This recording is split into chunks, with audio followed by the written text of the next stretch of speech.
அண்மை செய்தி. ஆணையர் கையெழுத்தை போலியாக இட்டு சென்னை மாநகராட்சி அலுவலகத்தில் வேலை வாங்கி தருவதாக மோசடி செய்த சம்பவத்தில் பாஜக பிரமுகர் உள்ளிட்ட 3 கைது செய்யப்பட்டிருக்கின்றனர். கூடுதல் விவரங்களோடு இணைகிறார் செய்தியாளர் முரளி. வணக்கம் முரளி, விவரங்கள். வணக்கம். சென்னை மாநகராட்சியில் வேலை வாங்கி தருவதாக 3 பேர் கைது செய்யப்பட்ட நிலையில் அவர்களிடம் மேற்கொள்ளப்பட்ட விசாரணையில் கடந்த 3 ஆண்டுகளாக இதுவரை 1,50,00,000 வரை இவர்கள் மோசடி செய்திருப்பது தெரிய வந்திருக்கிறது.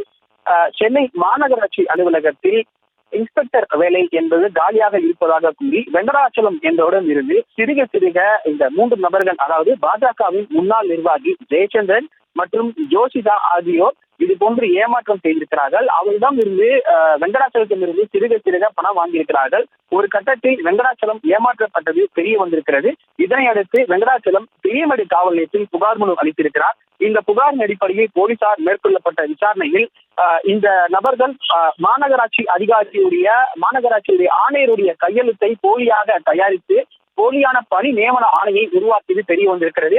இதனை அடுத்து இந்த 3 பேரையும் பெரியமேடு போலீசார் கைது செய்திருக்கிறார்கள். கைது செய்யப்பட்டு விசாரணை மேற்கொண்டதில் இன்னும் 3 பேர் தலைமறைவாக இருப்பதாகவும், இதுவரை அவர்கள் கடந்த 3 ஆண்டுகளில் மட்டும் 1,50,00,000 வரை இவர்கள் ஏமாற்றியிருப்பது தெரிய வந்திருக்கிறது.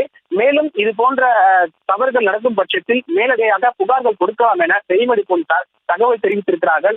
இன்னும் புகார்கள் கொடுக்க பட்சத்தில் இன்னும் எவ்வளவு கோடி ரூபாய் ஏமாற்றப்பட்டது என்பது தொடர்பாக பெரியமேடு போலீசார் தற்பொழுது விசாரணை மேற்கொண்டு வருகிறார்கள்.